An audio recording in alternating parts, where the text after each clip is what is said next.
Mais là, nous verrons exposer quelqu'un que nous avons connu. Je ne sais pas si les gens, entre vous, là, demandez-vous donc. Hey, c'est talent, cette chaise-là. Veux-tu arrêter de craquer, toi? Jean-Paul Roy. Est-ce que vous connaissez Jean-Paul Roy? Eh mon Dieu, ça sonne, il y a de la résonance, là. Non, mais c'est l'inventeur de la poutine. Ben oui, il est mort hier. Dans son fromage, dans son lit. Que c'est triste. Alors Jean-Paul Roy est décédé avant-hier, pas hier, avant-hier, à Drummondville, parce que la poutine, monsieur a inventé la poutine à Drummondville!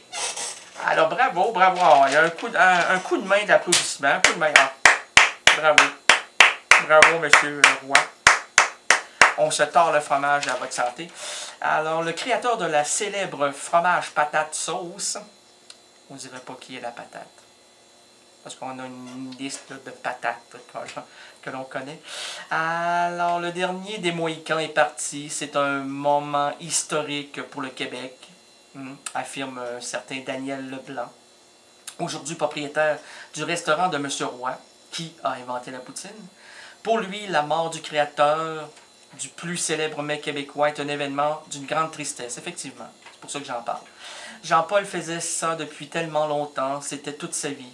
Et la poutine était toute sa vie.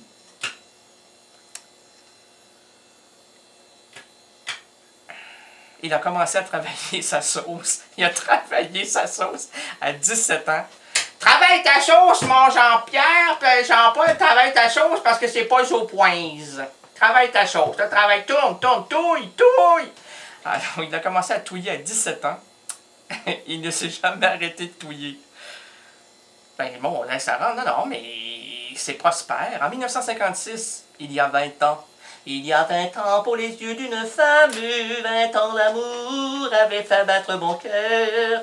Daniel Leblanc a acheté le restaurant de Drummondville, le roi Giuseppe, où Jean-Paul Roy se targue d'avoir servi la première poutine en 1956. À cette époque, de petits sacs de fromage étaient vendus dans le restaurant et un jour, des clients ont demandé que le fromage leur soit servi dans la même assiette que les patates sauce. Hey, le gars, il était à un moment donné, il revient d'un party d'Elvis Presley, il dit « Hey, moi là, je vois ta patate, là, je vois de la sauce, j'aimerais que tu mettes le fromage en dessous, tu rajoutes de la sauce, ça va fondre sur le fromage. » Hey, qu'est-ce que Elvis n'a pas amené? C'est ainsi qu'est né le repas tant prisé. Ouais, ah mon Dieu, moi là, je mangeais deux poutines, on dirait que ça me travaille dans le bas du ventre. Ça me travaille. Au moins, il y a quelqu'un qui travaille, c'est le bas de ton ventre. Toi, de mon grand feignant, tu travailles pas. Ton bas de ton ventre travaille plus que toi. Cette anecdote de M. Leblanc, il l'a racontée pour la millième. Ah, c'était plus que 1000 fois, ça. Ah, mon Dieu, des 100, plus que ça. Ça n'a pas de bon sens. Ça se dit plus. Évidemment, le départ de Jean-Paul Roy le peine beaucoup. C'était tout un bonhomme. C'est un morceau d'histoire qui s'en va. Voilà.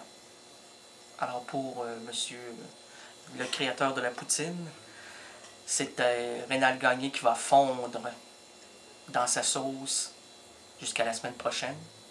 C'est pas vrai, je finis pas comme ça. Je finis pas dans ma sauce. Ah, Rénal dans sa sauce.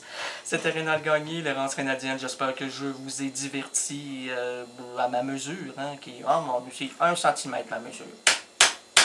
C'est pas fort, mais ça divertit un petit peu.